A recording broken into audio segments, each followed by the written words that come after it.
आज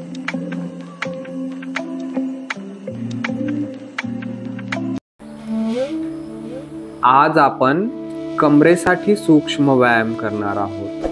पहिला प्रकार, सरळ उभे राहा, हात शरीराशी सरळ ठेवा। आता दोन्ही हात मागे न्या, अंगठा आत घेऊन डावी मूठ बंद करा। उजव्या हाताने डाव्या हाताचे मनगट पकडा। श्वास आत घेत सावकाश शक्य होईल तेवढे मागे झुका। आता श्वास सोडत समोरच्या बाजूला वाकून डोके गुडघ्यापर्यंत नेण्याचा प्रयत्न करा। 1 2 3 4 श्वास सोडत सरळ। हा झाला पहिला प्रकार। आता अंगठा आत घेऊन उजवी मूठ बंद करा। डाव्या हाताने उजव्या हाताचे मनगट पकडा। श्वास घेत सावकाश शक्य होईल तेवढे मागे झुका। आता श्वास सोडत समोरच्या बाजूला वाकून डोके गुडघ्यापर्यंत नेण्याचा प्रयत्न करा। 1 2 3 4 श्वास सोडत सरळ। आता तिसरा प्रकार, शक्य होईल तेवढे पायामध्ये अंतर घ्या। अंगठा पोटाच्या बाजूला ठेवून कमरेवर हात ठेवा। श्वास आत घेत सावकाश शक्य होईल तेवढे मागे झुका।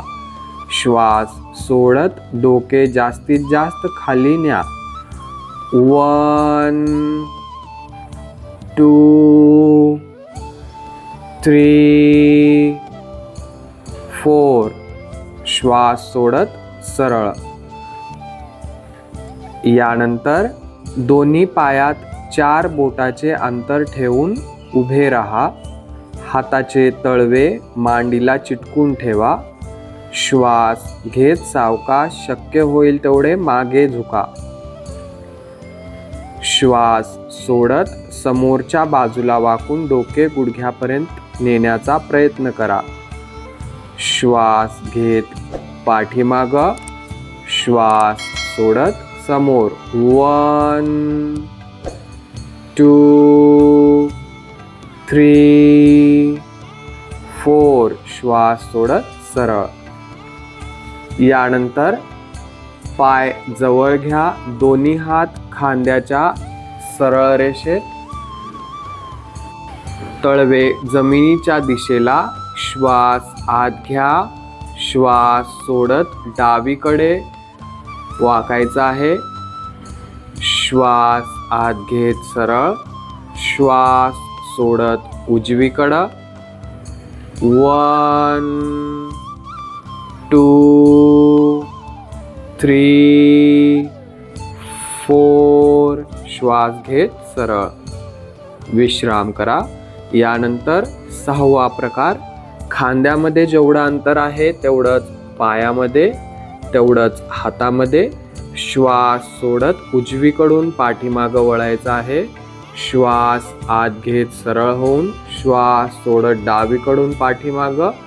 1 2 3 4 श्वास घेत सरळ। यानंतर दोन्ही हात कमरेवरती ठेवून कमरेला गोल फिरवायचा आहे। श्वास आत घेत कंबर पाठीमागे जाईल, श्वास सोडत समोर। 1 2 3 4 विरुद्ध दिशेनं। 1 2 3 4 लाभ। या सूक्ष्म व्यायामाच्या अभ्यासामुळे कंबरदुखी थांबते, कंबर सुंदर, सुडौल आणि बारीक बनते। तसंच कंबर पुष्ट आणि लवचिक बनते।